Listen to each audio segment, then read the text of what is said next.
I'm Arthur Moats, and I'm here to tell you about my new book, The Moats Theory of Life. If you haven't picked up a copy yet, I strongly encourage you to. This book not only is a fun read, but it's a guide to helping you become a person of impact and inspiration. If you are ready to take the next step to improving not only your life, but those around you as well, go get a copy of The Moats Theory of Life, and it's available at moatstheory.com.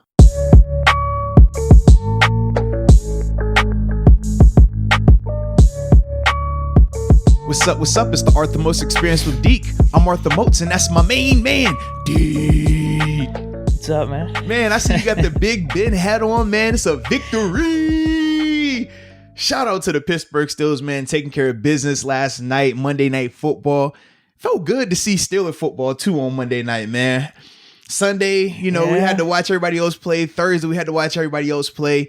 Even on Saturday, you had the college games. It's like, dang, everybody's rooting for their teams. We're kind of just watching, no real invested interest in it. But then we got a chance to get to Monday, and we're like, oh, man, like, I felt like all the vibes were going back, and you felt the energy on social media especially, and just in the city, too, man. You start seeing the people rocking the colors, having the still it is, still it that. I loved it, man. It was beautiful. I saw a dude with a convertible, just decked out, Steeler. It was... Game day whip. It was, yeah. It was a real shitty paint job. Like it wasn't like the nice finish. Yeah. I don't know, like a shiny finish. It was like a matte. It was just like the paint you would put on these walls here, just black. Yeah. And then it was just letters drawn, Go Steelers, black and gold. Yeah, it was a shit paint job, but it was like, all right, yeah, you appreciate that stuff because people were rocking the colors, people were excited. Absolutely. Had the top down, he had a Steeler jersey on. I mean, that's how you gotta be. I even had my Steeler Jordans on, my black and gold 12s that just came. I had them on, rocking some Steeler shirts and stuff. Like, yeah, it's game day, man. You're supposed to rock the gear. And then after a big win, I see we're all in alliance here. You got your Big Ben hat on. I got my Steeler shirt on. You know what I mean? Like, it's what you're supposed to do. Yeah. So it was nice, man. But for those that, I figure everybody did catch it. Final score was 26-16, man. We were close. We were in the range. Listen, a Boz missed field goal and a garbage time touchdown, man. Yeah. That kind of flipped everything. So yeah, we were definitely in the range though, man. Good job for us, man. Well, no, you would have been closer because if Boz hits that extra point, the 27, and then it was 10 before they got that, and then I think they tried to go for 2 at the end. They didn't get it, but yeah, you were close, man. Man, it was good opening day though, man. Overall, I thought my in terms of my just initial knee-jerk reaction before I watched the film, I initially thought that, man, the offense started out a little bit slow, and we thought they would struggle a little bit early on just getting back the continuity of it and stuff like that. I thought that 2-minute drill going into the half was beautiful, phenomenal, man. Great execution, and that really got the ball rolling. I thought in the second half, Benny Snell really started to show a lot more. I know he had that fumble. Great job by Juju recovering it, but overall, man, I thought that Benny did a really good job of controlling the tempo, and then Ben made some timely throws. I thought the O-line still struggled protecting him a lot throughout the night. Yeah. And then from a defensive standpoint, man, at times the defense looked dominant. They obviously what they did in the run game was insane. I mean, holding Saquon to what they did were Big Ben. Shout out to 7, man, rushing for more yards than Saquon. That's crazy. I love it. That's MVP caliber right there, though, man.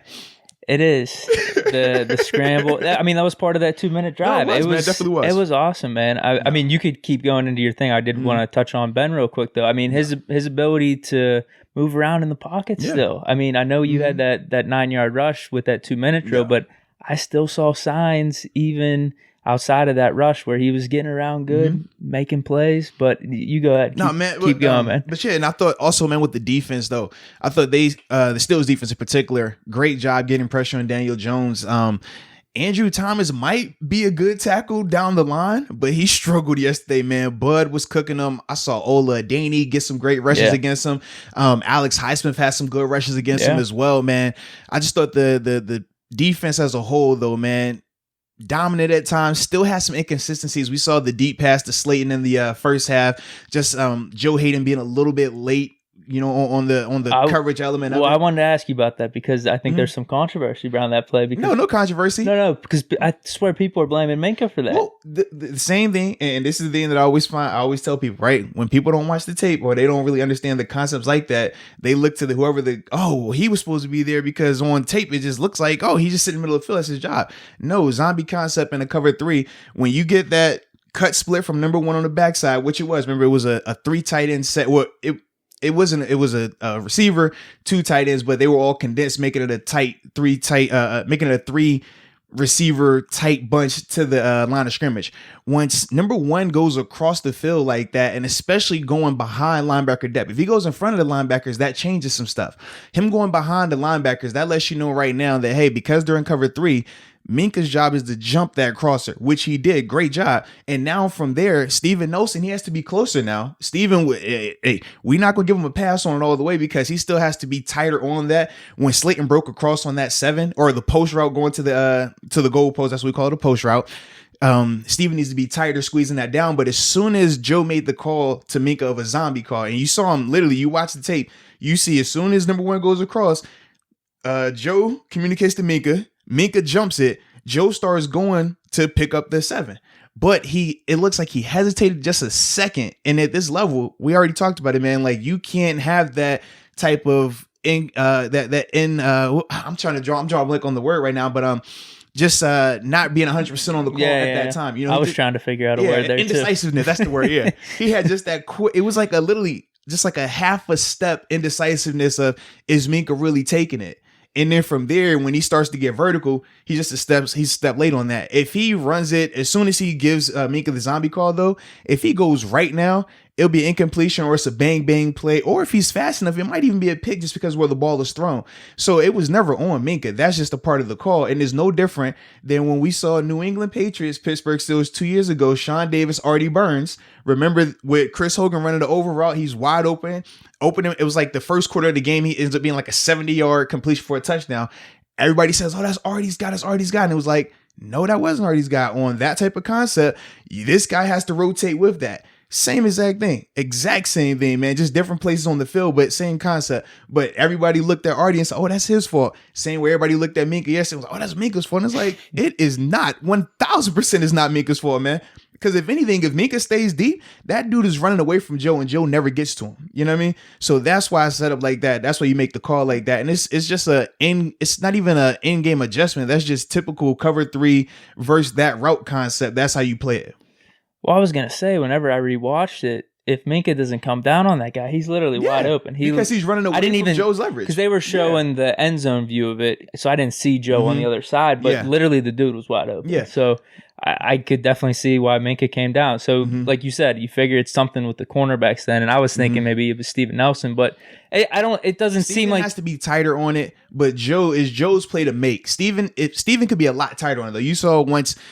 When Slayton was going vertical, right? Steven was fine. Then Steven, once, like him and Joe, I don't know why they hesitated, but even he hesitated as if like he thought that Slayton was going to run a stop route or burst in. It's like, no, man. Slayton is high knees, high elbows. He is going downfield right now. You got to run. And once he bursted off of that, you could just see that Nelson was a step late. That's why there was so much separation between the two. And then with Joe, like I said, Joe just hesitated after he made the zombie call to fall back on that overall. But if he makes the zombie call like he does and then goes as soon as he makes the call, bang, bang play, that he's knocking the ball out or he's potentially trying to get a PBU or a pick. Steven Nelson, if he just believes his eyes, because he was right, he just has to believe it. And he just runs with it, man. He's going to be a lot tighter on that. And he might even discourage Daniel Jones from making that throw if he's closer to him. So that was the whole thing with that call. But it wasn't on Minka at all. Minka was perfect in terms of jumping down like that. What's interesting is, I mean, I was talking about Steven Nelson, but at the same time, it's like just a little thing from each player where, all right, you could have done a little bit better here, a little bit better here, and it leads to something that you're seeing on TV. It looks like a completely like blown cover, like just an idiotic play. But in reality, it's like, no, there's all these little nuances details, to it. And it was just a little bit here, which led to that, which... But that's what we always talk about, like when it comes to football, like you have to have details. You have to be sharp. I mean, we could point to a couple of plays that, okay, this worked out like that, and that ultimately changed the outlook of the game.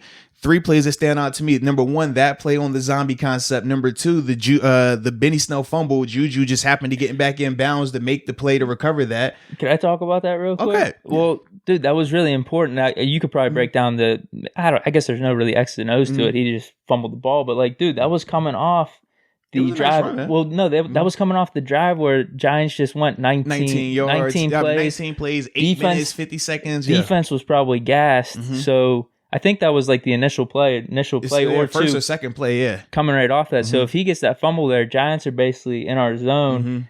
Defense is gas. Like that's how important of a play that was for Juju to pick up that fumble. That was really impressive to me. But you see how just that simple play right there changed the outlook of the game. Those two plays, and then the third play was the Bud Dupree forcing the interception with Cam Hayward. Those three plays changed the whole outlook of that game, and two of those plays happened back to back.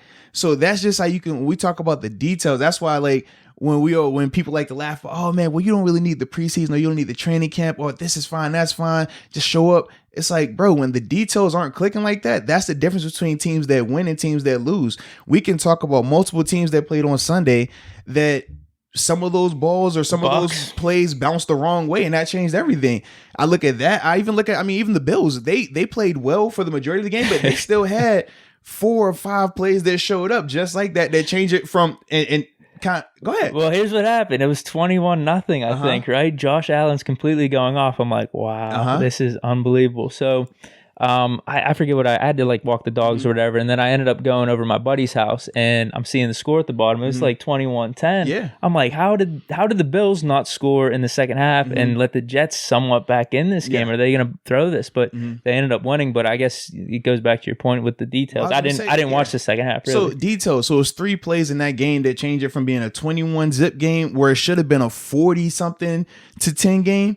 The 3 plays, man, obviously everybody shows the Josh Allen missing John Brown in the back of the end zone. Footwork. Like we talk about guys that are accurate. Right? We said Ben. You saw Ben's accuracy. We talk about him, Drew Brees, those type of guys, elite level accuracy. Their footwork doesn't have to be right all the time. We saw the throw that Ben made to Juju in the end zone off his back foot. If you have the accuracy, you can get away with it. Money. But guys who struggle with accuracy, like we talked about Josh Allen, he's improved, but he still struggles with it. If you're struggling with that, you have to make sure your footwork is in line. You know what I mean? And doing what you're supposed to do, getting your shoulder square and things like that, especially a right-handed quarterback rolling out to his left. That was 7 points right there that you have. Then he also had 2 fumbles in the red zone. He literally breaking a tackle, has a nice gain, similar to Benny Snell. I did see the fumble. Instead of when you're in the crowd, instead of putting 2 hands on the ball, covering it up, he still 1 hand on the ball, fumbled twice. And one was on the 15. I think that was on the 20-yard line. That's 21 points right there. So just those type of details. That's what I'm saying. Like, it's so easy to go from what could potentially be a great performance, or in his case, a historic performance from his standpoint. Well, it was over 300 yards first time. Right. Like all those other things that could have happened, but because these couple of plays don't work out, because a little bit of detail is lacking, it changes the whole just outlook of them. If we're looking at that Bills team saying they have 40 plus points, you're like, whoa, this looks a little different. Last night, though, you think about the Steelers, they had those opportunities and they made those plays. They capitalized on them. Now, they're still going to have some kinks they got to work out, but I just thought as a whole, we could just see the veteran leadership. We could just see how those guys, the continuity paid off a lot. And that's why I thought, that's for me personally, what I thought was the biggest difference between that game last night with the Giants. No, because Jones really didn't look too bad. And I think you could say on both sides, like the offensive line maybe let down a little bit in pass protection. Like we were getting on Jones pretty good, but for the most, like he hung in there. I mean, outside of that Bud Dupree one, the TJ Watt pick, I don't know what the hell happened there, but that was maybe just a bad read on his part. But no, that wasn't on Daniel Jones. 2 things on that play. Number 1, heck of a play by TJ, just recognizing quick game, stepping up, making a play. But that's on the tackle. If you're to the quick game side, your job is to make sure that D lineman or outside linebacker, whoever you're blocking, his hands cannot go up, because that's what happens. So that's why a lot of times to the front side of quick game, you'll see the tackles cut. Even if you're not going to cut them all the way, that's going to make that linebacker have to put his hands down and keep him from being in the air. Whereas right there, you saw, I think it was Fleming. Yeah, Fleming kicks back. TJ takes 1 step. I'm just kind of like sits here and bounces, and that's why he's able to make that type of play. Whereas for Fleming, you got to know, hey man, if you see him stop, and you know it's quick game right now, man, you got to go at him. You have to get his hands down. And they're going to be telling him that on tape today. Well, yeah, I think that's just that just goes to the difference then. The pass protection on both sides, a little bit down. Ben and Jones, I thought, were both able to dodge it pretty well for the most part. But Ben, I think, just even with the Steelers, there was just a little extra level that Ben had over Jones. You talk about continuity, talk about veteran leadership, whatever it is. He had that. And then I just think we had better weapons at receiver in total. I mean, you saw it with Deontay. Claypool, Juju, James Washington, all of them making impact plays. And dude, I really thought Ben was on the money, man. Yeah, well, we talked about this too. Remember when we were breaking down the game, we said the matchups that were going to be key, Ben and the receivers taking advantage of that Giants secondary. And they did. When we looked at both of Juju's touchdowns, the thing that I liked when you see Deontay Johnson back out there, James Washington, Chase Claypool, now that them on the outside, Juju was getting the matchup versus the number 3 and number 4 corner. So, I mean, that's a matchup you should. Wait, did you see this stat? The next gen stats that had him 90% in the slot yesterday. No, that's what I'm saying. Like, yeah. But that I felt like played a big role in terms of why he was able to make those type of plays. You look at, we talked about just the starters that they have, right? Their starting corners in terms of, I think it's Bradbury and I'm drawing a blank on the other guy's name because Julian Love is a safety and Peppers. Man, I'm drawing a blank on them, but those two guys weren't even matching up with Juju. So Juju was getting the 3rd and 4th corner, like I was saying. And you could just see, man, on the first touchdown, it's a 0 coverage. The corner has him. He's just inside leverage. He's off. And it's like, all right, if you're inside leverage, it's simple. You just can't get beat across your face. And my man stops his feet in the end zone. Juju beats him across his face. And that's the one where Ben makes the throw off his back foot. Little fade ball. But it's those type of is those type of things that Juju's going to be able to exploit in the slot, especially now that you have valuable weapons outside. Last year, those guys weren't playing on that level just yet to where you had to make sure that your number 1 corner, number 2 corner on those guys. In that matchup yesterday, though, man, Juju, because he's able to get those type of matchups, man, that's why I look like that. Now, it's going to be interesting to see when we start to face teams that do have better secondaries, because we did say the Giants secondary was their weakness. We said their front 7 was their strength, and that did hold true. They created a lot of pressure. Lorenzo Carter he was performing really well. They got after Ben. I mean, Ben made some plays without a doubt, but they definitely got after that O-line and got after Ben. Going forward, though, man, teams that do have better corners, it's going to be interesting to see how they divvy up those matchups and saying, okay, do we want to leave our number 1 corner on James Washington or Deontay? Or do we want to have him match up with a Juju in the slot to kind of minimize his role? So that's going to be interesting to see as that thing progresses. But I thought that they did what they were supposed to do in terms of taking advantage of that matchup. We also saw that they didn't run a lot of fullback stuff, man.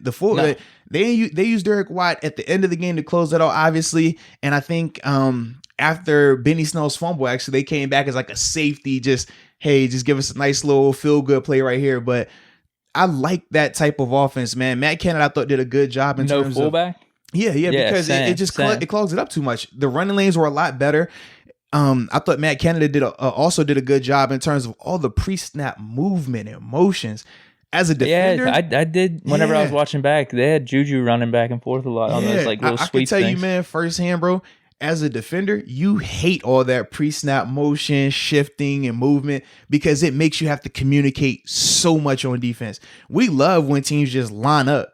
Because it's like, all right, shoot, you're not better than me. I know what I'm about to do right here. But when you start having guys motion, and now you got to say, okay, is it a jet motion, which is when he goes fast? Is it a orbit motion? That's kind of when he bubbles around the quarterback. You see that a lot in college. Is it just a regular slow motion where he's, going down across but taking his time? Is not rapid fire. Or is it a yo-yo motion where, okay, he's going to go down to the tackle and then come back outside? All of those things have different checks. All of those things require a different set of communication. And there's so many people that have to be on the same page. It really puts a strain on the defense. So I thought with Canada bringing that in, that helped out a lot. And I think going forward, as they get more crisp with that thing, man, that's going to help out a ton. Not only in the passing game, but in the running game.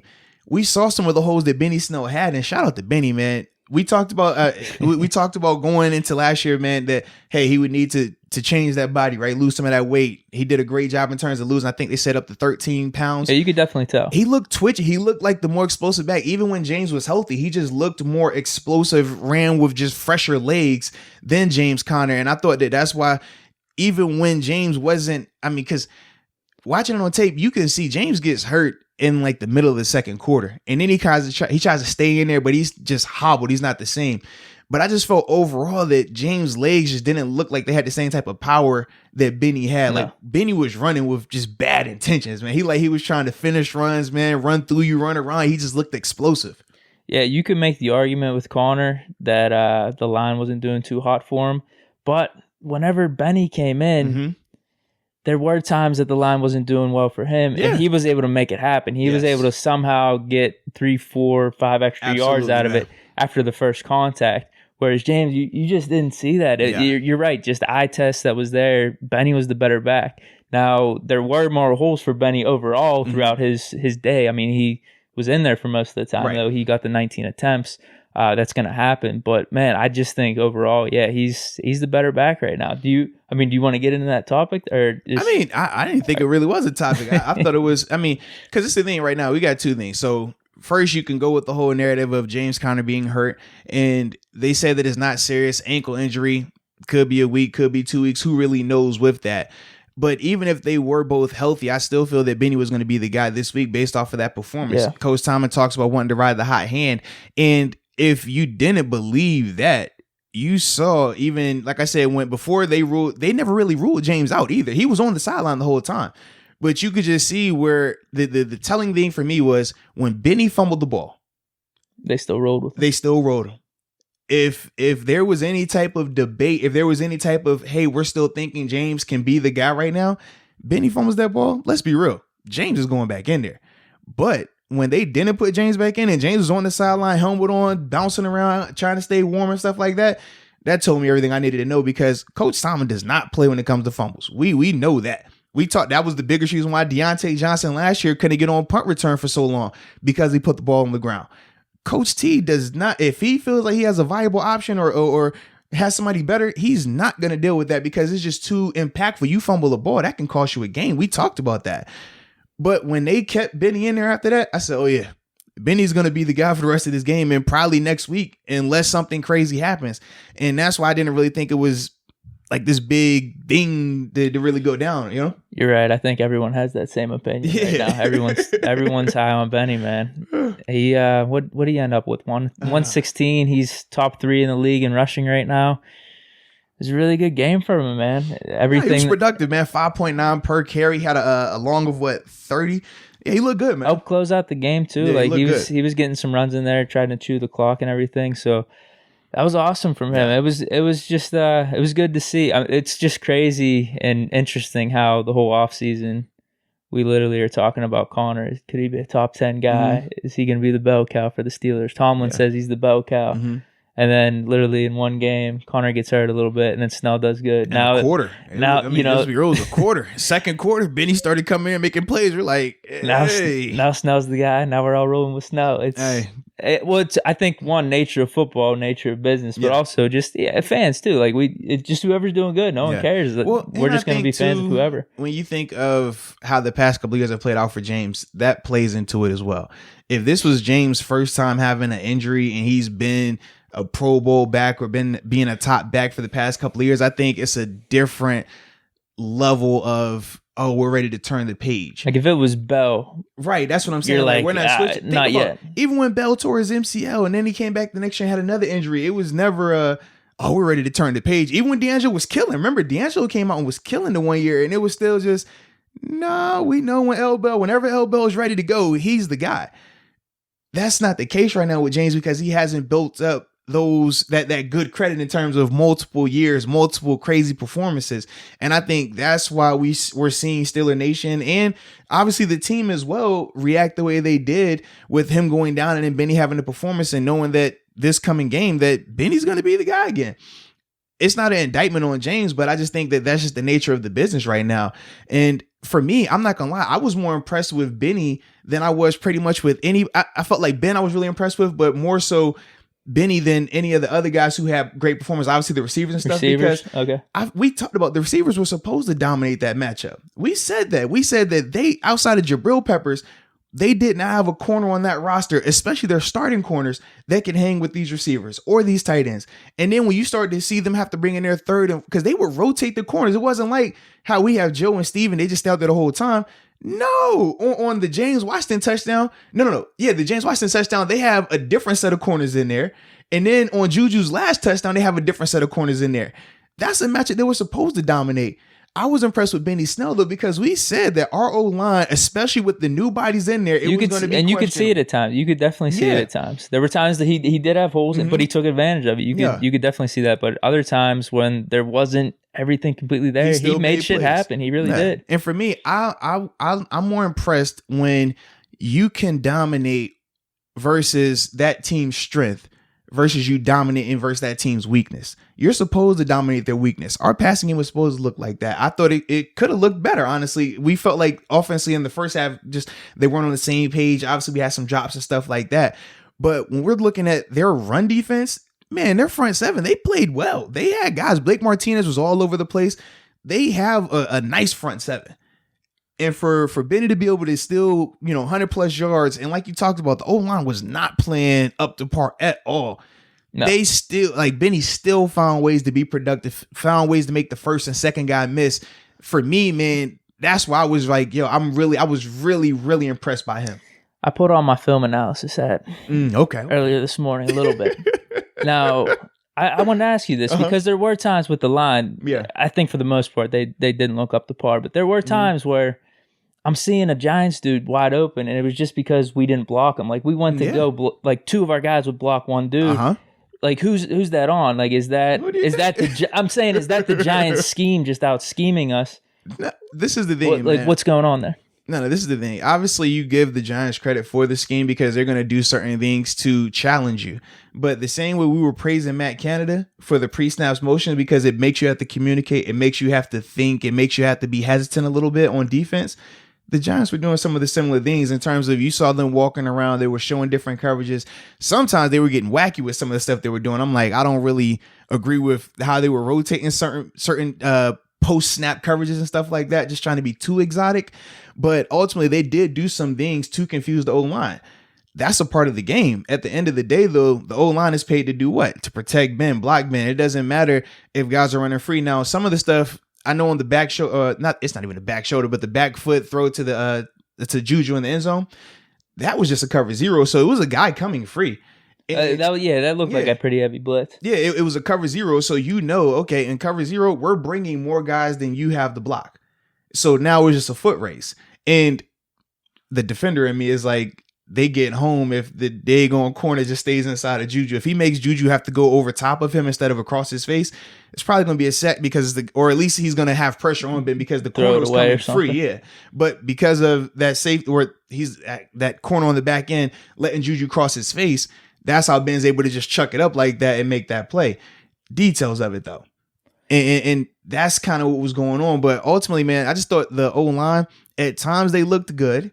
But the majority of the night, it was either they weren't communicating, they weren't finishing, especially, when you look at some of the tackle play, it was some plays where, all right, Ben is holding the ball, and especially the one sack that he held the ball for like 4 or 5 seconds. There were like one or two times. Yeah. It's like a lack of finish. But the other times, the games that the D-line games that the Giants were running definitely gave the O-line issues in terms of, okay, the DN going inside and then the tackle looping around and vice versa and things like that.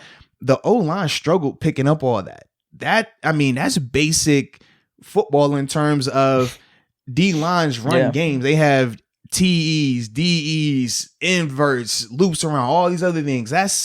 Everybody's been doing that since high school football. But the communication element of it is where it gets rough. And the technique element of it is where it gets rough. So on the one play where Ben ended up getting hit, this was in the first half, you see 3 Giants lined up on one side. It was a side with Banner, Wisniewski, and obviously Pouncey at center, and they isolate Al on the backside. They run a 3-man twist. Banner does a good job of seeing it crashing down. Pouncey does a good job of seeing it. Wisniewski picks it up, but his hands are late, so now this guy has inside leverage, and he ultimately gets the hit on Ben. It's those type of details that they got to get worked out because, let's be real, they're going to face better D-lines than the Giants. Yeah, they're going to face better pass rush. They're going to face better defenses as a whole than the Giants. Those are the type of details that you typically want to get worked out, or that you try to get worked out early on. It worked out yesterday, you know what I mean? But you don't want to see Ben getting hit like that. At one point, Ben was limping. We saw that. And it was scary. I was worried every time he got hit, man. I was worried. He got hit a lot. He only got sacked, I think it was he got sacked 2 times, but he was hit a lot. He was under duress a lot. Yeah. that's what you can't have. That's what you don't want happening, because it's only a matter of time before these quarterbacks go down. I mean, it doesn't even matter if it's Ben. We can just go down the list of quarterbacks and they're getting hit a lot. It happens. So that's my biggest concern with the offense right now. I mean, they got to figure that out. We're all banged up on the line too. Well, yeah, because we said going into that game, we talked about DeCastro. He didn't play, so you had Wisniewski starting at right guard. So new right guard, you had Matt Filer, new left guard, and then you had Banner, new right tackle. Now going into this next game, potentially Banner's going to be out, potentially Wisniewski's going to be out. Banner has a knee injury, Wisniewski has a pec injury. We'll get the details of that over these next day or so. But you could potentially have 2 more new guys starting in there, because we don't even know what DeCastro's availability is going to be like. Yeah. That's concerning, man. That is very concerning. It is. Yeah. So that's my biggest thing, like I said, with the offense, man. I thought the skill position wise, and we said the skill position should look good. They were up to par. Shout out to Chase Claypool. Amazing first catch, man. That looked beautiful. I was very impressed by that.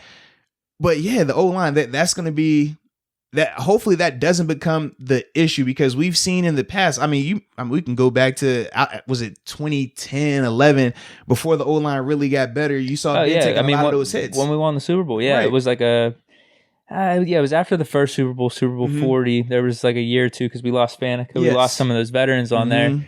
And then, that Super Bowl 43 is when our line really took a hit. Yes. And then, the next year or two, it was bad after that. And then we started actually using draft picks, picking up Pouncey, and it started to steadily improve. Absolutely. And we had a really good O-line for 14 to 17, 18, or even up till now. But now we're all banged up. Yeah. But it's like, you don't want to backtrack now that Ben is getting older. That's what you don't want to do. You don't want him at 38 taking those type of hits that he was taking when he was 28. Yeah. It's just not good business. It's not good football. So that's my biggest concern right now. And hopefully like I said, as the week progresses, we'll see if they have to make moves in terms of bringing in, different veterans potentially and stuff like that to kind of help shore up the line. Pull a Minka type of trade here. No, seriously, man. Like, it's that type of scenario right now, because that yesterday, that's not gonna win. We need playing like that. Either, I know it's like tongue in cheek. It's kind of a joke, but seriously, we got to protect the quarterback. And someone's trying to trade like a talented O-line, seriously, man, young player that could be worth a first round pick. Let's make the play. You got to do something, man, in terms of improving it, because that's not going to cut it what they did last night. Now, hopefully, they'll get back healthy sooner than later. But like I said, we could potentially be seeing Chooks Okorafor, who lost the battle between him and Zach during training camp, potentially getting his start on Sunday. So yeah. What's the optimal line? We want Villanueva, we want Fowler, we want Pouncey, DeCastro, and then I guess right tackle. Then would be Okorafor. Banner, but if Banner's not going to be able to go, then it would be Okorafor. Yeah. Which actually, like, if we could all be healthy there, that's actually not bad though. That's not bad. Outside of right tackle, that's probably the only question mark. Are you concerned about other things? I watched that tape last night. So Zach was the only one getting beat? No. Was Zach the only person getting beat last night? Are we just going to say the whole line, or is there a player in particular you're thinking about? I'm saying whole line to just keep it like that, because I'm not pointing fingers at anybody in particular. But you watch that tape and you tell me, we just had Okafor in there, I'm not worried about the whole line. You're lying to yourself. That's all I'm saying. We'll get to Castro back. Okay. So I'm not opposed to spending an early pick. All I'm saying is, it was more than just what you trying to isolate it. I know you want to name drop all. I don't. I really don't. No, you did. You was like, as long as we got. I don't. I was asking. I was asking if you did. I was asking if you did. I'm good with saying the O-line in general. They just got to be better, and they know that. They know that. They expect to be better, and I think that's the reason why we're even talking about them, because we have expectation. The Giants. Let's be real. Andrew Thomas was it 4th overall pick.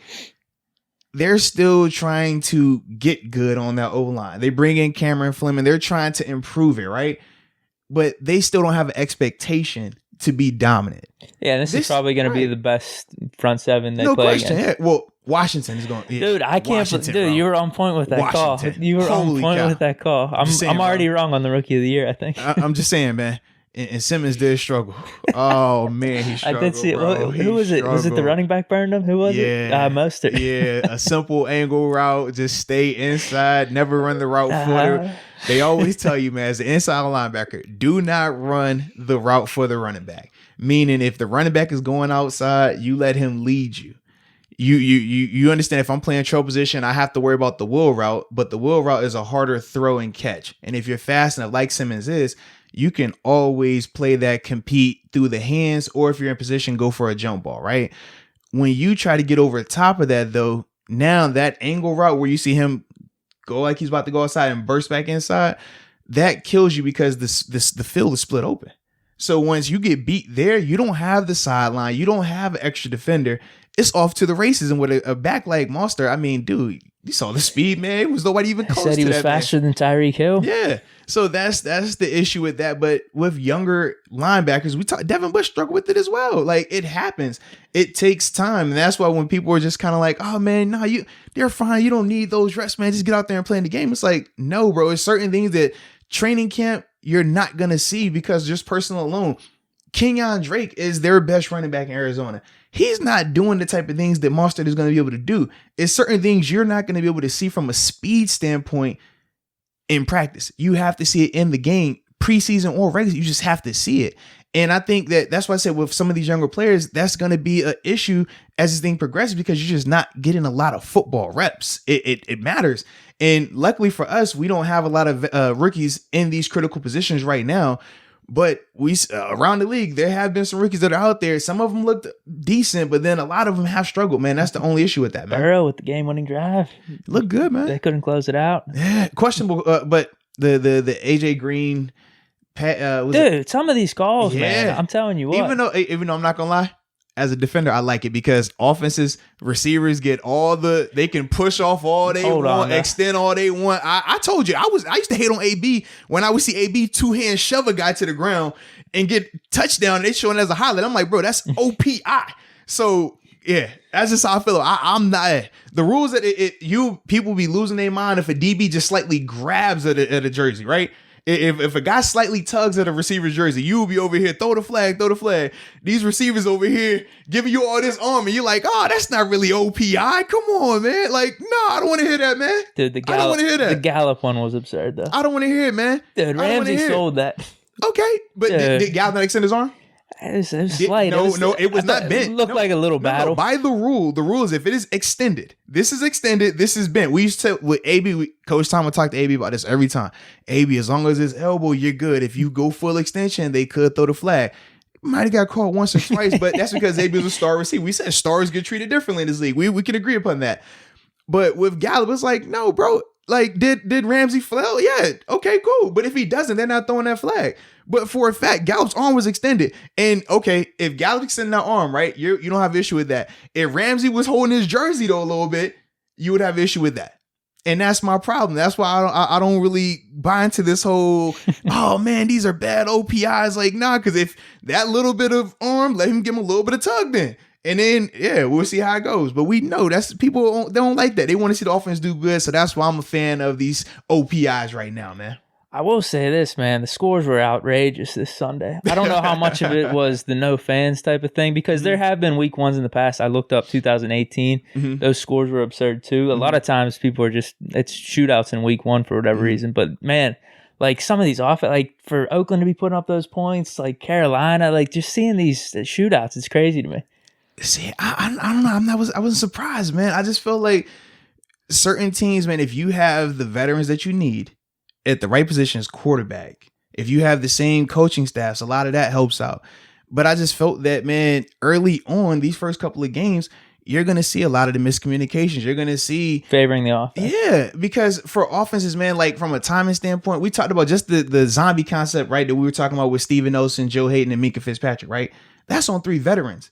Now imagine you do that with 3 not veterans, or if the Steelers would have ran that concept versus the Giants yesterday, like they're not picking that up like that. That's the thing that I'm getting at in terms of why you need those veterans, especially in a year like now, because they can help compensate for a lot of those lost reps that you didn't have throughout this offseason, man. So that's why, like, when I would see some of these scores, I see some of these performances, I'm like, I can understand that right now. I can. I mean, like every once in a while, you might have saw somebody do something that it was like, oh, wow, okay, they really stood up against this team. But for the majority, man, I felt that they all pretty much went as we thought they would go, or at least how I thought it would go, just because when you're not having that much time to get on the same page, it's just too much that you have to account for to not have those type of reps. It's not like basketball where you don't have to worry about film. It's more so just, all right, it's not a lot of different plays. It's more so personnel. Can your personnel match with their personnel?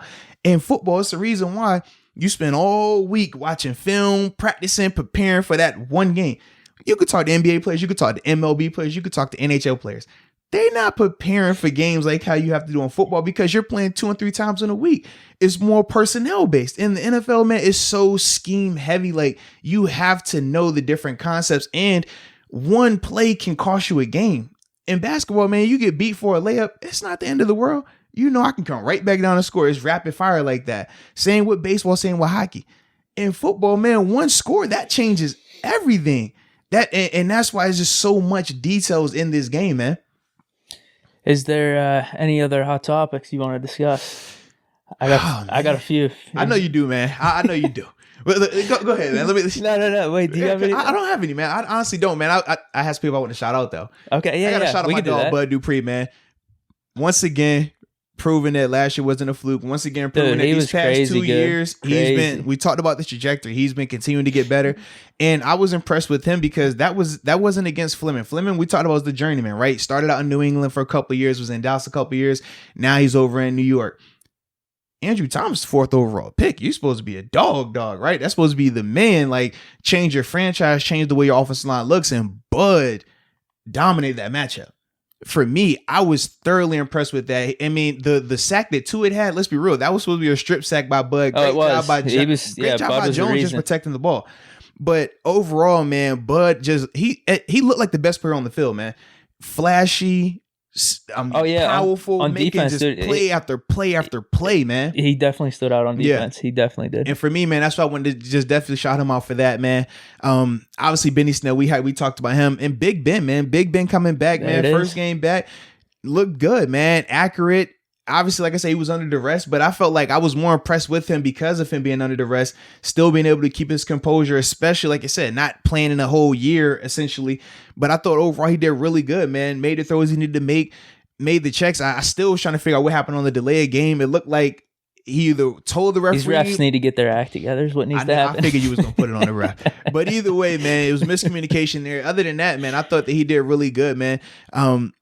Yeah, I didn't think he held the ball too long. I thought he did a good job getting rid of it when he needed to. No, I guess that's your only complaint. He took those 2 sacks, I think. Where the one sack he could have got rid of the ball. The other sack, I felt like that was just a good rush. I thought that was fine, but the one sack definitely, it was like, bro, it's 5 seconds, man.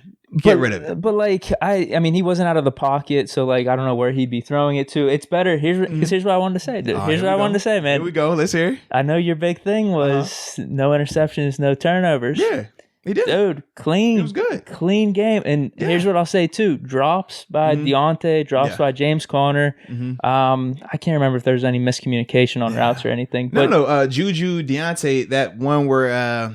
That's what I'm talking about. The one that hit Deontay in the back. Oh, I thought you were talking about the one that hit Deontay in the hands. That's what I mean. 2 for him. Yeah. I think Connor had 2. Yeah. I guess you can consider the one shuffle pass that he threw out there, but I know Connor had another one though. Yeah. Even though that made me nervous, I'm not gonna lie. What? You know the one you just talked about. First play. Ben's going down, and he's like trying to flip it to Connor. Yeah, Connor that was his first pass. Yeah, I didn't like that. It made me nervous. What do you mean? What about it? What about it? It was about to be a turnover. What you mean, what about it? Nah, man, it went off his hands and off his helmet. All right. Okay. What I wanted to say, man, is like I forget what his throwing. It was like 22 for 31. Yeah. So like if you can, it was sharp, man. 21 to 32. Yeah. If you consider that, maybe add 4 completions in there, and I don't think he actually had a bad incompletion though. Like his incompletions, were nowhere close to being a turnover. Interception were kind of where they needed to be. Whether the defender made a good play on it, broke it up. Like, dude, he was on the money. Arm strength was there. He looked good. He zipped that off Deontay Johnson's hand. 3 touchdowns. The 2-minute drive before halftime, dude. It was incredible. That was good, man. I did have a question for you though, man, because I know we're following this MVP race. Yeah. So his performance, comparing it to Pat Mahomes, comparing it to Russell Wilson, comparing it to Lamar Jackson. Who had the better performances? It's a long season, so we're going week by week. Just this week right now. Come who had the on, best? dude. No, why are you seriously. asking me this? Because all of them played really good. I just figured like because I know you want to talk Ben and I want to talk Ben as well, and I know you have him as the MVP guy. So I don't have him as the MVP guy. That's why I feel like it doesn't really. So are we gonna do MVP tracker every Sunday? Yeah, between those guys, aren't they the front runners, right? Those guys are the front. I mean, runners. Lamar won it last Dude, year. He looked really good. Mahomes won it the year before. They got Mahomes Super looked really MVP, good. and then Rush, you saw what Russ did. so just all these great players are making it a tough showdown here, which I like. Everyone's impressing. So if you had to rank them 1 through 4 right now, how you ranking them right now? Well, Ben's line was a little shady, so he had to do more. Russell was shady too. I didn't really see Russell's game. Russell's was bad too, man. Russ looked good though. I ain't gonna lie, Russ looked real. Might have to watch the tape. Actually, I do want to say this real quick. Just after me saying watch the tape, I lied to everyone. Not purposely, but I realized really quickly, I'm not watching every NFL game this year. I'm glad you realized that, man. It's one thing, like I said, to have the games on, but to legit like watch it enough to know what's going on and to do that for that many games. You have to do it after the fact, and I'm just not trying to do that. That's tough. And then you got to also factor in like, okay, when are you recording? So you got to have this done by what day? Like that's the other thing. I'm like, bro, it's just not enough time. Not to have a life outside of it. It wouldn't be worth it. So what I figured the right mix. You know how people do drugs? They have the right mix of I got a little bit this, a little bit this. What? boom. I'm in the pocket. So I found the right mix here with my NFL games. All right, what's your mix, man? Two screens. Okay. So TV and then laptop with the main games, or you can flip it however you want. It's really 3 screens. Okay, so you got 2 screens with the 2 main games that you want at 1 o'clock, and then you could switch to 4 as well. Then you have to have that 3rd screen with Red Zone, no matter what. You could pick your phone, whatever it is. 3rd with Red Zone, 2 main games. Yeah. So for Sunday, because I bought Sunday ticket. I don't know why I jumped the gun. I was like, you know what? I'm trying to watch all these games this year. So let's see if we can make it happen. So I don't have as much post-watching games to have to do here.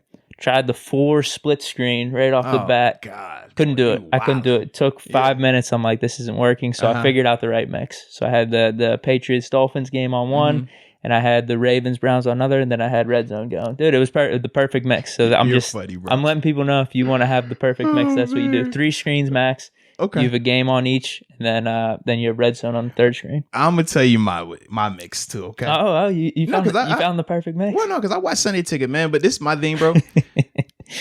A person once told me, "He who tries to do everything accomplishes nothing." I realized that. I told you it took me like 5 to 10 minutes. So this is my thing.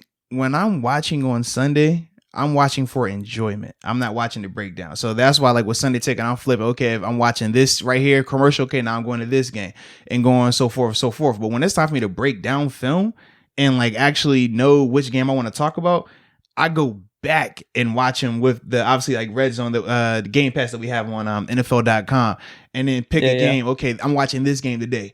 Watch that, and now from there, I'm able to give analysis, because if I'm just watching 3 games at once or 2 games at once, bro, it's like having ADHD. Like you can't focus on the level that you need to. Like you're just watching highlights. No, but you got commercials with one or the other. Then you could switch. Maybe you don't want to watch the offense or defense on this team as much. Now you can lock in. But see, that's my thing. I feel like I'm not going to be able to give the proper analysis if I'm not watching both offense and this defense. isn't Steelers. This isn't Steelers though.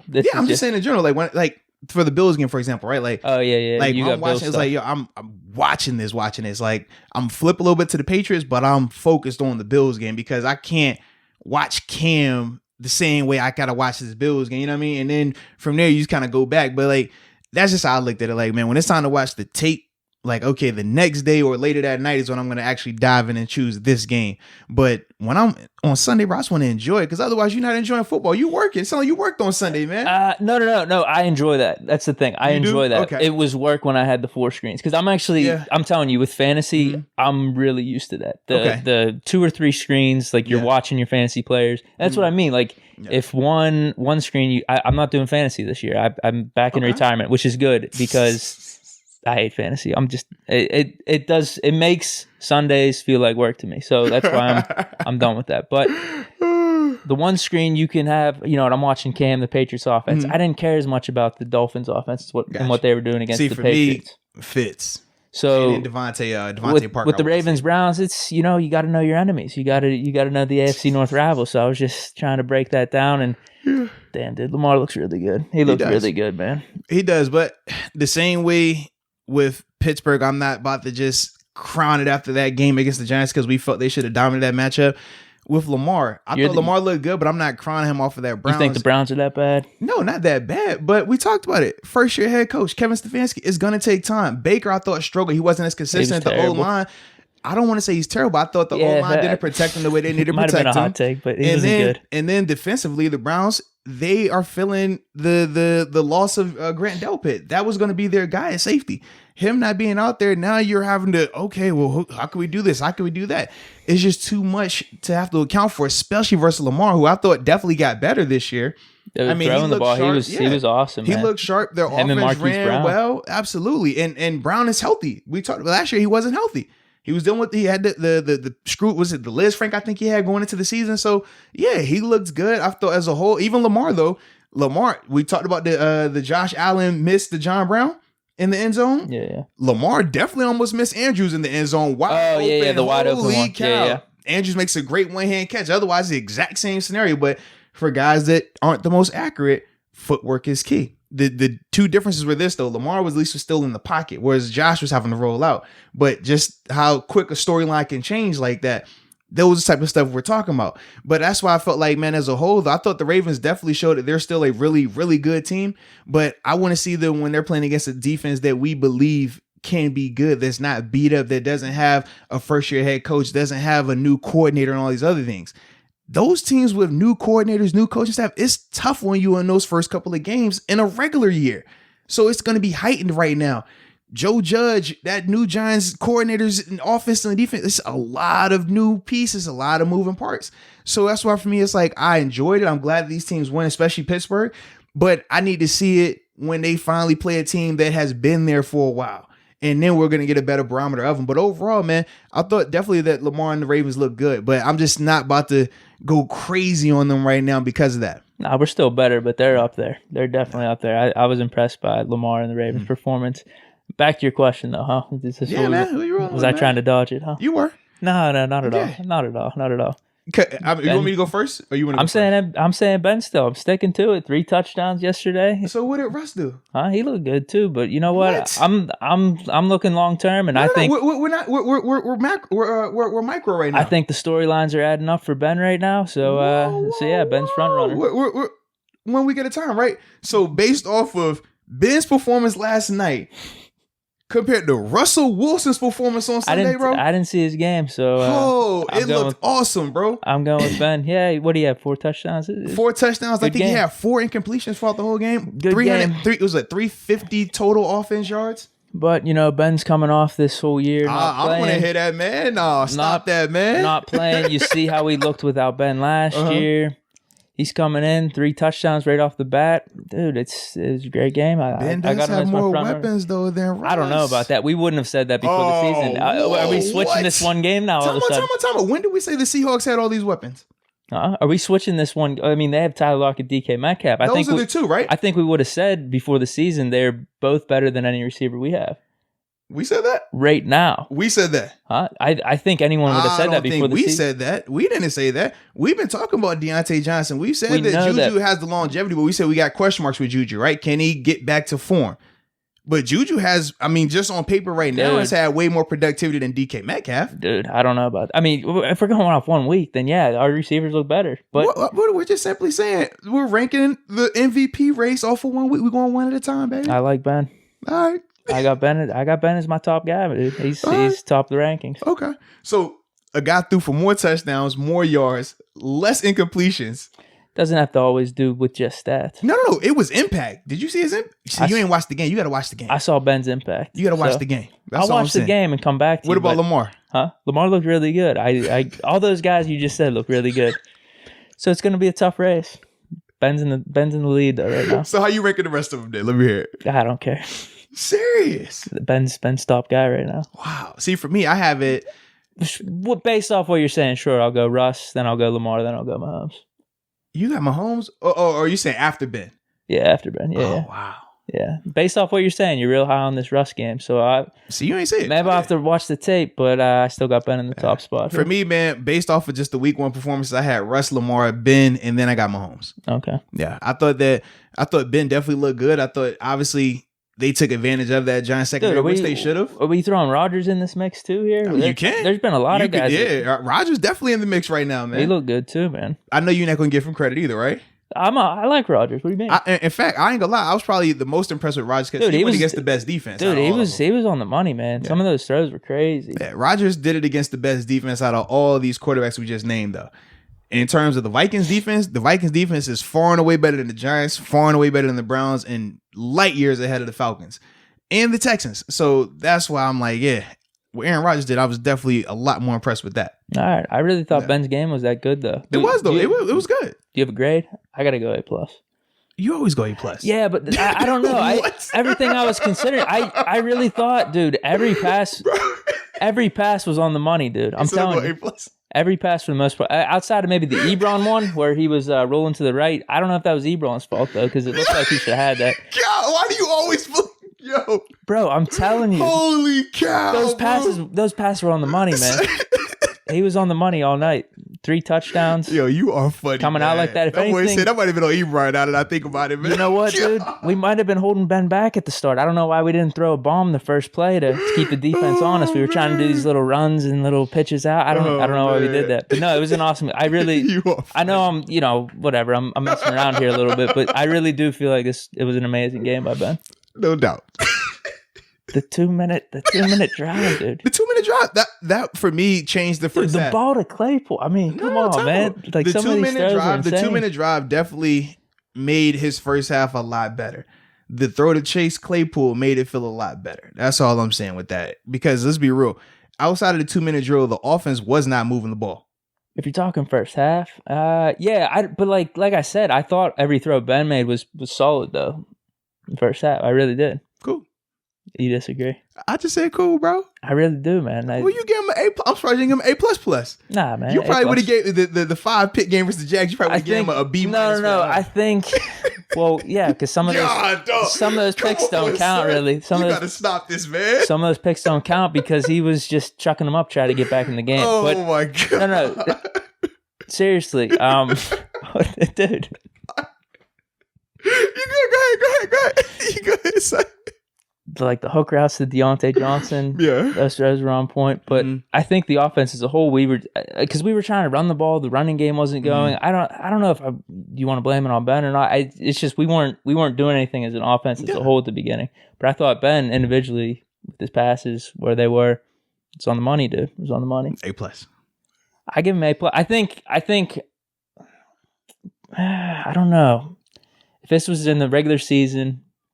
We got all of our games in, our first 7 games in. We kind of feel acclimated to things. Maybe I'd say A. Considering the circumstances, though, dude. Come on. All right, bro. I ain't tripping back. Being out a year like that, all the pressure coming into this game. Like I was telling you, all the pressure, but we just lived up to the pressure, too. There was no pressure. We talked about that, too, bro. I disagree. That was not pressure. You're fabricating this pressure. I'm with it, though, bro. Whatever you need for the storyline, man, I'm with it, bro. Come on, man. They were interviewing him for Monday night, man. All this. There was a lot of hype. He's been interviewed 1,000 times, man. They interview him every game, before the game. We typically fly in the day before. They say, hey, Ben, this person, that person, man. Y'all in there with NBC. Y'all in there with ESPN. That's nothing new for that, man. Come on, bro. There was pressure on the team to win, and he was the leader of the team. He came back for the team, he said. It's all good, man. He did say that. It's all good, bro. What's your grade? Man, I give him an A, though. I think that because of that being the first game back, obviously you got the jitters. Obviously, you don't have the preseason games to fully get back to game style and things like that. And then obviously, man, I thought the reason why I give it an A, I love his accuracy, but for me, it was more so because of the toughness element of it, man. It's not easy to be under duress for the whole game. He was under duress a lot, man. He was hit a lot. He was pushed, obviously sacked multiple times. That to me was more impressive because anyone can do it when you're sitting back there in a clean pocket. But that wasn't the case last night. And he still was able to show that, hey, regardless of, even at times when it was getting thick, in terms of it was a 10-9 game. I mean, the Giants had a chance to go up a score, maybe even 2 scores at some points. he still looked like he was going to be fine. Like he never had that that indecisiveness or second guessing or anything like that, which could have happened when you're talking about a guy having a year off. I mean, you just never know. But ultimately, I thought that was the biggest thing for me, man. I understand, like, we can paint the picture of, oh, that's a nice throw, that's a dime here, that's that. That's neither here nor there. I just thought overall, man, he just looked good, man. He had control of the offense, man. And he just showed that his arm, number one, is as good as he says it is. And that was the biggest question. That was the biggest question going in. Is it like that, or is he telling, fairy tales? But I thought that overall, man, he looked really good. So that's why I have him at an A. Yeah. For me, an A+, though, I'm going to need more. That's all I'm saying. I'm not throwing out A pluses. This is more A based on storyline, based on first game. If this is 6 games in, this isn't an A performance to me per se. I thought he was sharp, but for me, when I think of A performance, like, bro, we've seen You're Ben a tough grader. You're a tough grader. So if this is an A plus, what happens when you seen Ben throw for 500 yards and 3 touchdowns? Hold on, what is that? That's what I'm asking. Like, what would you? I've been in the stadium with Ben throwing for 500 yards and 3 touchdowns. Like, to me, that's A plus. I've seen Ben score 10 touchdowns in 2 weeks. Like, bro, that's A plus. See, here for me, it's once you hit a certain level, then it's like A or up. You know, it's not. It's not. I don't. Like that, bro. I don't have game by game basis for me. But that's what I mean. I don't have nuance with that A range. I don't. It's like, all right, you did this. I saw this. We got the dub. That's an A. Yeah, because for me, I'm just like what would you give? What would you give like Mahomes and all that? What would you give Mahomes, Jackson? I thought Mahomes was a B, man. I didn't think Mahomes played. See, I'd give phenomenal. That's what I mean. I'm an easy grader. Struggles. Yeah. I'm an easy grader. I'd give Mahomes an A easily. Yeah. I thought he was awesome. I think you grade more with your heart, though. Yeah, I guess. What's wrong with that, though? I mean, I'd give Lamar an A too. I haven't seen Russell's game, but I'll give him an A. I like how all those guys had better numbers and they get A's. Bing is an A plus, though. I told you if this was week 8, middle of the season, where acclimated to everything, I'd probably just go A. Okay. But yeah, the storylines, dude. Week 1 coming out like that, being away from the game, the surgery, all this type of stuff. That's definitely A plus. I'm just saying, I'm not gonna waste an A plus performance on a 229, 3 touchdowns. Like I said, he looked good, but that's not to me A plus. Like I said, this is more A based on story, based on the uncertainty around the elbow, based on all of that. Like if this is week 3, he did this again last week. He does it again week 3. Yeah, probably maybe he goes down. Like. Because, dude, you just said there's no nuance. You just said A is an A. A and up. Yeah, A and up. So it's going to be an A regardless. But I just did A plus for this one. I said, considering the storyline and all this, man, that was big time. With it, bro. But, dude, with Doc, jeez, dude. See, that was a bad grade. You did it a lot with him, too. No. It was just the Browns game. It was the Browns. Because that was the first. The Cardinals you did, too. The Cardinals, you definitely get 1 A's grade. I don't think we did grades. I don't know if we published them. You were hype about it. I remember it, man. I was hype. I think we all were, dude. He looked pretty decent in the Cardinals. Yeah, it's all good, bro. I considered the circumstances. That's all. That's all I was doing there. Because I remember whenever I said the Duck grade, I said if he's doing this in the playoffs or whatever, it might go down to an A minus or B, something like that. If he's not performing up to par, the curve is going to get harder. Didn't you give him an A when he had like 180 something yards passing? He was like, that's A performance right there. Like what? I'm telling you, it was the Browns game because he was throwing those fade balls to James Washington and stuff. The second one, because the first one was with Mason. Yeah, the second one, at Hinesville. We got the dub. Things were down and out. Duck pulled us, and he pulled through. Man. Is there any other topics? I might have 1 or 2 in the back of my mind here. No, what you got, man? Go ahead. Hold on. Oh, what the heck? So I got 1 or 2. Hold on. Well, we already talked snow. We talked Ben. We talked O-line, potential first-round trade. That could be a hot topic. You said that. I ain't saying that. You said that. I'm not in the business of trading draft picks like that, man. Come on, huh? I'm thinking this one. I don't know if it's much of a topic, though. Some people are complaining Claypool's not out there enough.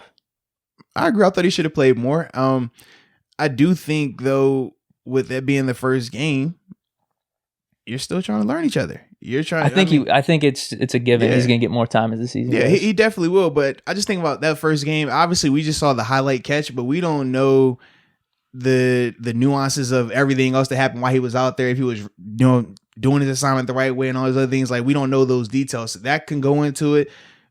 It's first game though. I just look at it, man. First game on the road. You want to get a win to start the season off right. Quarterback just coming back. You go with what you know, and that's kind of how I looked at it. I mean. You trust the guys that you trust, and then the other guys, they will build their trust. I mean, Benny Snell, prime example. We didn't trust Benny Snell the way we do right now going into this game. We thought he could definitely be good. And we said that, hey, probably mid-season, he could potentially push James or ultimately have his own role. But that changed a lot sooner because of his performance in the stadium. As Claypool continues to make plays, our trust in the coaching staff's trust in him is going to change drastically. So that's kind of how I look at that, man. But overall, man, I think Claypool is going to continue to be good. But like I said, it's hard to crown him off of just this matchup. Claypool like just being the that offense good? in general, like any of those guys, just because of like, we know what the Giants secondary is. So that's why I say, as this thing progressing, we get to see them against different competition, different schemes. Some teams are more man-based, some teams are more zone-based. We'll get to see and learn a lot more about these guys, and then their roles will continue to be more defined. But I think Claypool is going to be good, though. I do too. Excuse me. I think, well, going back with the whole offense thing, now if the line, that's probably both of us, probably Steeler Nation, the biggest concern going into next week and then the weeks following. Now, I'm thinking, I mean, Ben was getting the ball out pretty quick. If we start running some of these maybe 4 wide receiver sets or some of these crossing yesterday, that's what I mean. I think maybe we can cancel the lack of line out, a la Brady Patriots getting the ball out quick. So if we could do that, I think we have the talent to do it. You know what I mean? Especially with Deontay Johnson, James Washington. If we throw Claypool out there, maybe take the top off. I'm trying to think of anything else though. Shout out to the D line stopping the rushing. Yeah, I mean, like it was crazy. I know it's Devin Bush. Devin Bush was phenomenal. He like obviously led the team in tackles, but the tackles don't do it justice. The thing I was impressed with Devin, his coverage. Man, he looked awesome in coverage, man. Anytime he had to walk out, whether it was against Saquon, whether it was against Evan Ingram, he matched up extremely well. His footwork looked great. Eyes were in the right place when it was zone. Eyes on the quarterback, breaking on the ball. Everybody saw the big hit he had on Saquon when Saquon hurdles the one guy and he comes in. That was out of a zone coverage. Like he's just sitting back reading the quarterback's eyes, bursting. Beautiful. Then, like I said, he still did a really good job in terms of when he was in man coverage, keeping my eyes on my receiver now, knowing, okay, what's the difference in between the two. I thought he just, as a whole, played a really good game, was flashing in the running game, man, looked fast, looked very decisive in terms of when he wanted to take chances and things like that. Some of the stuff that we talked about, leading up into this season for Devin, why we thought he would take a big step forward, a lot of that showed up week 1. And we thought that it was going to be a good matchup, him versus Saquon, but I definitely think that he won it the majority of the night, man. Yeah, he looked good. Yeah, defense was great, just all around in general. Slayton did get some yards on us, but I mean, shout out, man. I forgot who it was in the YouTube comments, man. We were talking leading up to the game, and he was saying that he was like, man, I think Slayton is a guy that could present some challenges. At the time, I'm like, man, Slayton 5th round pick. Obviously, he had some success the year prior, but he did do good wasn't on that year. level. Yeah. But no, he definitely looked good, man. So I definitely want to get that dude a shout out. I wish I knew his name right now, man. But yeah, you know who you are, dude. I thought what's his face, Alu looked really good. Tyson killed it as a nose, man. Tackles for loss, flashy, good range. I looked up his snap count. He was only on the field for like 40 or 50% of the time, but like from watching the game, it looked like every time he was out there, he was beating his guy and getting in the backfield. Like him into it. And then I was trying to look at Hayward because I'm like, all right, I see them into it getting in the backfield here. What's Hayward doing? I thought Hayward did a good job. Like whenever they singled him, he was able to get some pressure in there. They doubled him sometimes too and put like 2 or 3 guys on him. But yeah, the D, like I think it probably started us stopping the rushing game with those guys. Like they did awesome in my opinion. Yeah, they won the line of scrimmage, man. That was the matchup. The way that we expected our receivers to dominate their secondary was how we felt that our front 7 should dominate the Giants' O-line. And they definitely did that. When your positions that are supposed to win in that fashion, that's how you're able to continue to be, a top-notch unit, a top-notch defense, top-notch offense. That was the matchup they had to dominate because we said, okay, we know Ingram he can present some challenges, Saquon can present some challenges, but if that D-line dominated that O-line like that, it didn't matter when those guys were open because Daniel Jones didn't have time. There was some times where, they had some situations where Vince is in coverage on Evan Ingram, or one time he had Saquon and literally Vince was getting beat, but because of the pressure, it forced either an errant pass or they were able to get a sack or Daniel didn't even get a chance to see the guy. When you have great rushers, when you have guys that can create pressure like that, whether it's the front 4 or they're blitzing like we saw with Vince a couple of times, like we saw Mike Hilton a couple of times. When you're able to create that type of pressure, it can account for some of the mishaps that could potentially take place on the back end.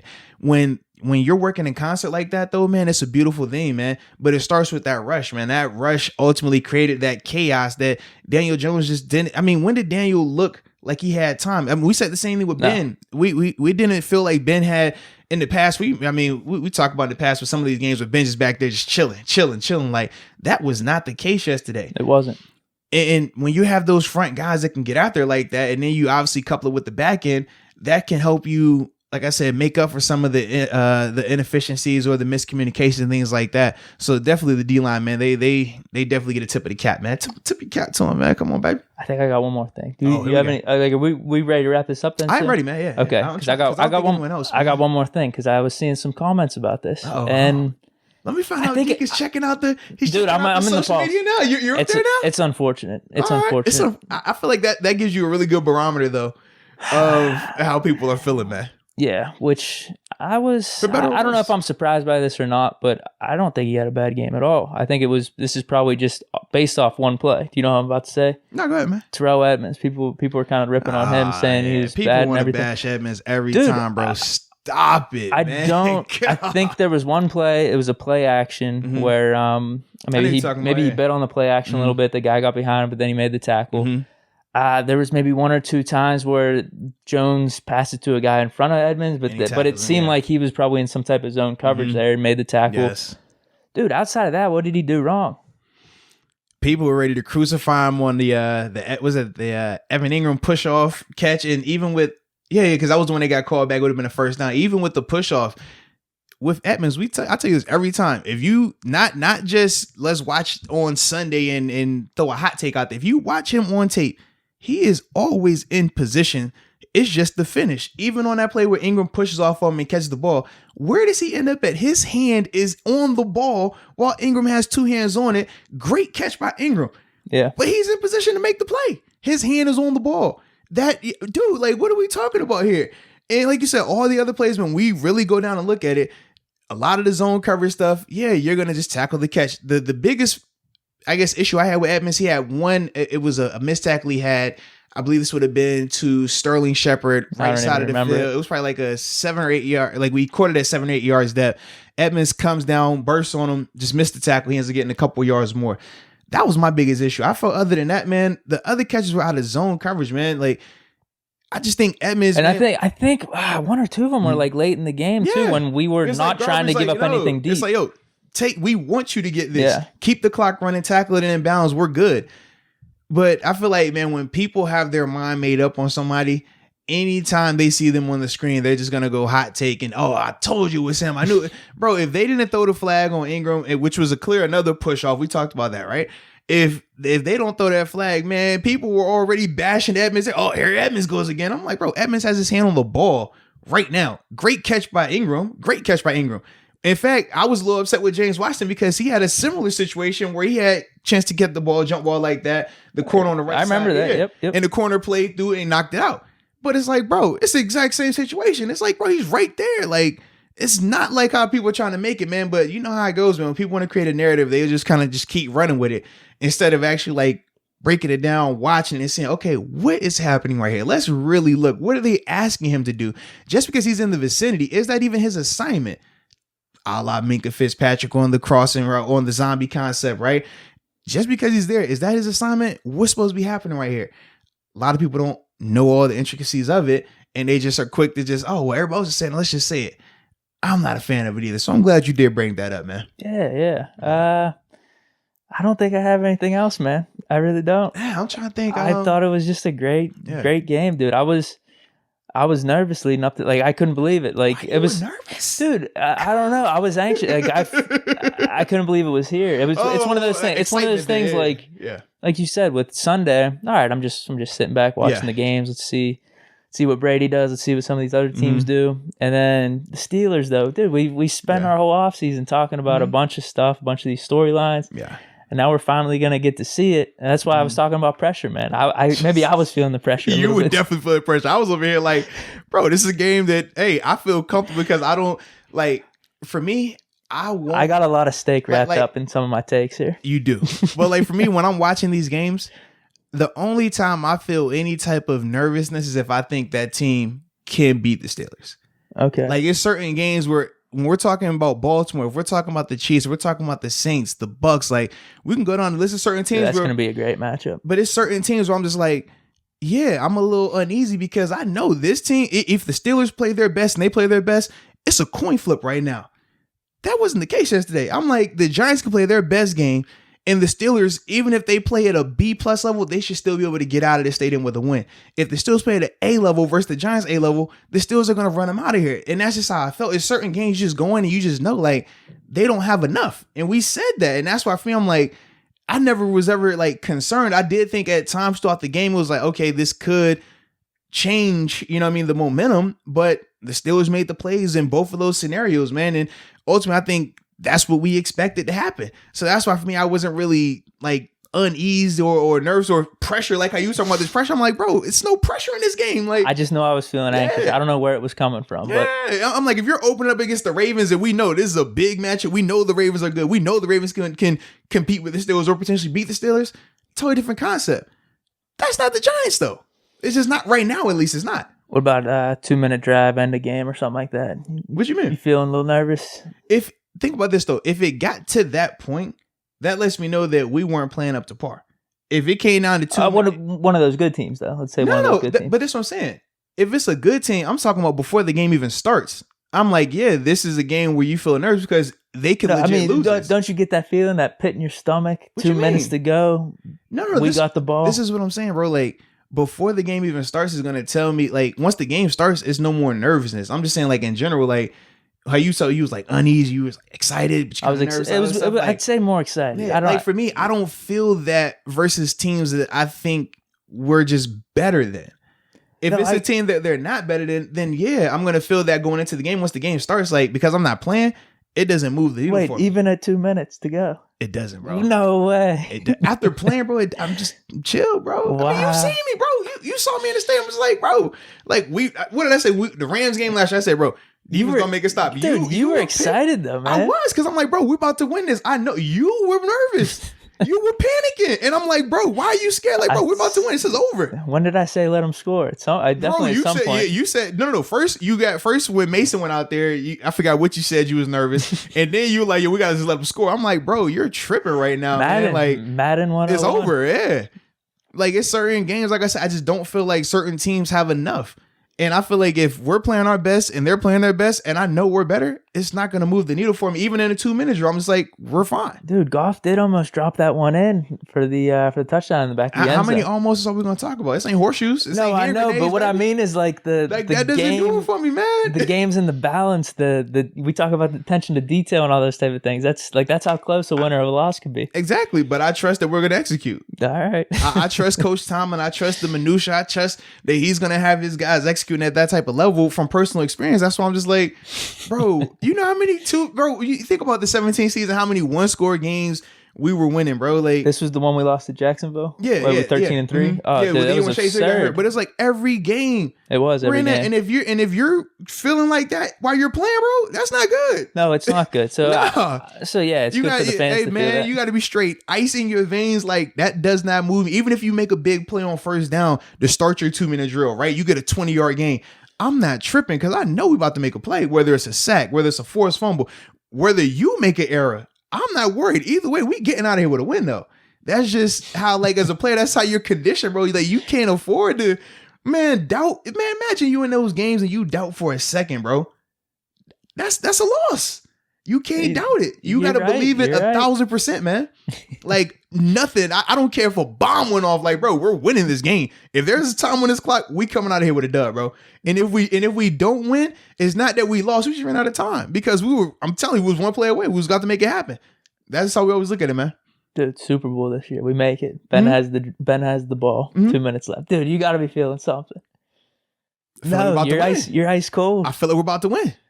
I'm feeling that too, but it's anxious in that, dude. I don't know what it is. Yeah. People know what I'm talking about. It's just pitting your stomach. I'm sure my wife, she'll say the same thing. I'm sure, like you say, you talk to fans, but like for me, you trained yourself to have no emotion. It's just you're cold blooded, bro. As a player, man, I get it. Like because it's so much that goes into it, bro. Like there's so much preparation. Like you can't allow I get yourself, it, man. Bro. Like think about this, right? When you prepare for something, right? Drums is a good example. Absolutely. For me. It's perfect because I mean, first whenever I was doing it, playing in front of people, you're a little nervous, but then you practice.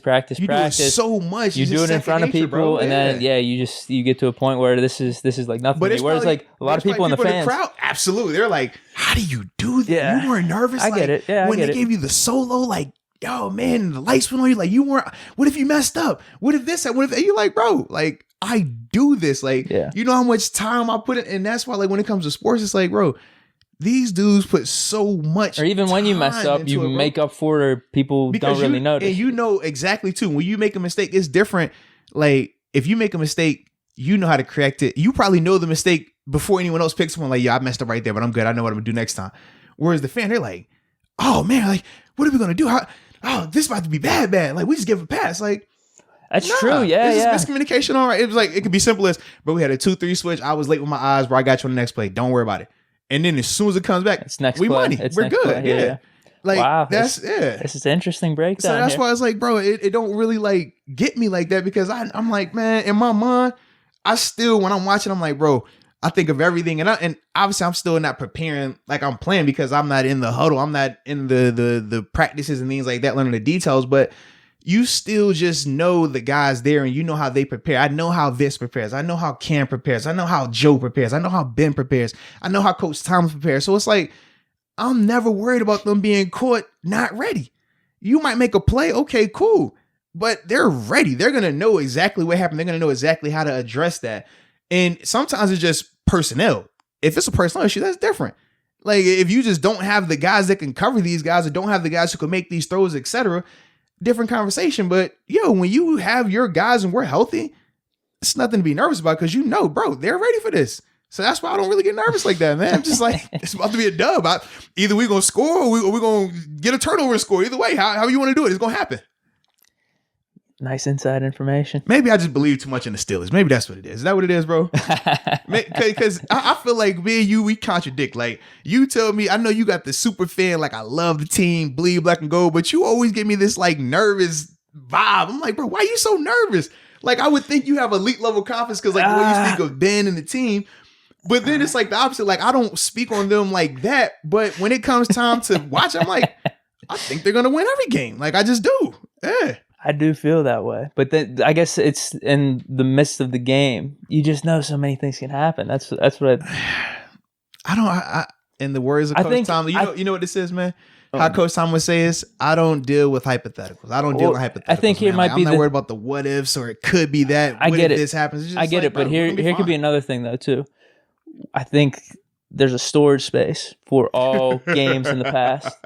Seriously, of like, oh man, this happened, like Cowboys game. Okay, should have won that game. Fake spike, get the touchdown, everything. But then like something went wrong. So like, there's just shit in your mind. You're like, man, I hope this doesn't happen. Like I know our players are gonna do this and this, but like you said at the beginning, attention to detail and things can go either way. Can't live in your fears, man. No, you can't. But that's why I'm not playing, dude. I'm not playing. So that's a good thing. You don't live in your fears. You learn from the things that happened in the past. No losses, only lessons, man. What needs to happen then? Do I need to start getting in the backyard and start running some play action? Start working on some footwork for myself. I just think for you, man, you locked in, bro. You are who you are right now, man. You're not changing. It's too late. It's too late. It's too late. But you gotta think for me, like this has been the thought process since I don't want to say ragdoll, but since high school probably, where you just believe that if you're out there, you have a chance to win. Yeah, and that's all I need is a chance. Yeah. Whereas in high school, that's when I started to realize, I'm not doing the professional athlete route here. I'm not doing it. So now I gotta go fan here. But it's good that we got the yin and the yang though. You need that. I guess so. Yeah. I just love it. Elite confidence, but worry on game day. For me, I'm like, I can see a scenario where they win. I can see a scenario where they lose, but I believe they're gonna win. I'll put it this way: there's a lot of uncertainty with the team, and I don't know. Like I think just the team last year. That's in recent memory. Whereas, like, dude, like in Well, see- 08 with the Steelers defense, Yeah. the other team could have the ball late in the game. I knew we were stopping them. Like, I wasn't Okay. worried like that. But now, just maybe, like I said, recent memory, we went to 9-6-1. A lot of shit happened that season. The 8-8 last season didn't feel like anything could go right. Maybe somehow, like I said, the storage unit, it all rolls into one. Now I need to build that confidence back up in this team this season. You know, it just sounds like glass half full versus glass half empty. If you were talking about Ben by himself, everything is always glass half full. When the Ebron patch, you said, "Oh, well, it's probably on Ebron. Well, this happened. Oh, well, that was this." But when it comes to the team as a whole, wait a minute. As a team as a whole, you're very pessimistic about it. Whereas for me, I'm optimistic. I look at it like that 8-8 last year. I'm hyped because I'm like, dude, they went 8-8 with everything going wrong. They went 8-8 having to trade for Minko on the fly. They went 8-8 with two different quarterbacks after losing your franchise quarterback. They went 8-8 with Juju in and out of the lineup, James Conner in and out of the lineup. Bro, they are healthy now. They got everybody and they got better now. And they got their quarterback back now. I'm amped because I'm like, bro, everything points to them being drastically improved. I agree. Oh, here's the thing. You say you agree, but you said the opposite. No. Dude, you can't control feelings in a game. No, I'm with you on that. Yeah, I can't control feelings in a game. So, like, dude, we have this game, we have the next game, we have the third game. If we play like this, these next 3 games, I'm going to feel a lot more confident probably in game where my emotions, I'll be able to control them a little bit better. I'll be a little bit more cold-blooded. But man, dude, I mean, you don't need to be cold-blooded, man. Be emotional, man. I have a flaw. This is a flaw, not being able to show emotion. No, because it is, bro. It is. I get jealous sometimes when I see people mad enough to like throw stuff at the TV. I'm like, man, I have never seen anything to make me want to throw something at the TV. Like, I don't. And I don't like that. I want to be able to get mad and, I want to throw it. I want to go on a rant on social media. Like, I just don't, it doesn't move me like that, bro. Yeah. That's why I'm flawed.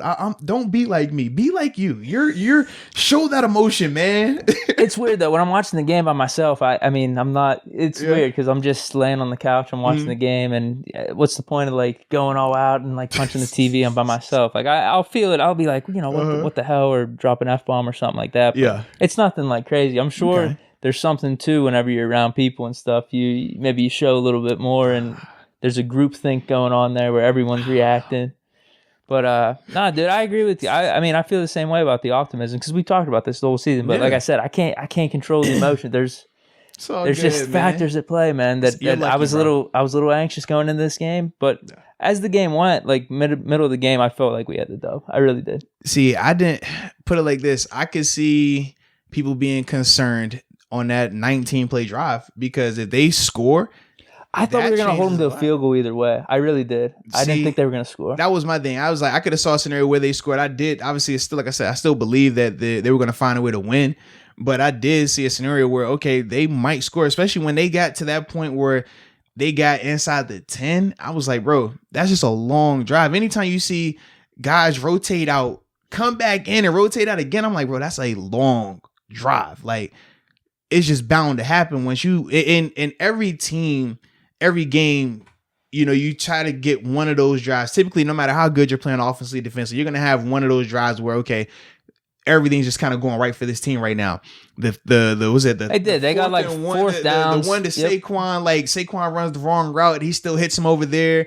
I mean, it's just different little things going for them. Like that's the type of stuff. You know what I mean? Literally saying it was a 19-play drive. You have to be taking it like piece by piece to get there. Crazy. Like you don't just get 19 plays. But that's why I'm just like, okay, 19 plays. Like, yeah, you're probably going to score. But as a defense, I still wouldn't have viewed that as negative if they got scored on a 19-play drive, because as a defender, you would rather get scored on a 19-play drive than you get scored on a 3-play drive. You just feel like if you make a team... I hate it when that happens to me, Madden. I want to throw my controller. But this is the thing, is like, you're not going to be able to... How many times is a team going to execute a 19-play drive? Mm-hmm. If that's the only time you score, we're doing great today because you're not putting together those type of drives. That's why teams would always struggle. Right. And that's why teams would struggle with Brady, because it's like, typically most teams can't put together those type of 10 plus drives back to back to back. Whereas Brady in New England, they would do it consistently. You're like, this is like counterintuitive of everything you're taught as a defender. It makes you want to be more aggressive, and then you get hit for the kill shot. That's sometimes the issues, but 90% of these teams, they can't operate like that. So you might have one drive where everything clicks, but after that, it's like, bro, we're back to dominating you guys. So that's kind of like just the thought process with that. No, you're right. I mean, going back to the Patriots style of play, that's what they would do. And then for the most part, with some of those defenses, they would let them get these big ass drives, but then stop them in the red zone, chewing all this clock, and then Brady would just chew the clock on his end. Yeah, man. That's I mean, they would win that way. So yeah, I thought just overall winning football by the Steelers. Yeah. I really did. Definitely was, man. I enjoyed it. I know you enjoyed it. I know the fans enjoyed it too, man. Is that it? I'm good. You got anything else, man? I think that was the complete coverage of the game. I like it, man. Well, shoot, man. That was fun, man. I know you all enjoyed it, man. Shout out to the Giants fans too that were that tuned in, man. They were in the YouTube comments, stuff like that, watching the show. You for real? Dead serious, bro. So yeah, I definitely, man, tip the cap to y'all for that, man. That was pretty dope. Yeah, that they was one telling me about Slayton. That's what I was like, oh, all right, cool. All right. Let's chop it up then. So yeah, shout out to them for that, man. Obviously, Steeler Nation showed up in a big way, man. I'm excited, man.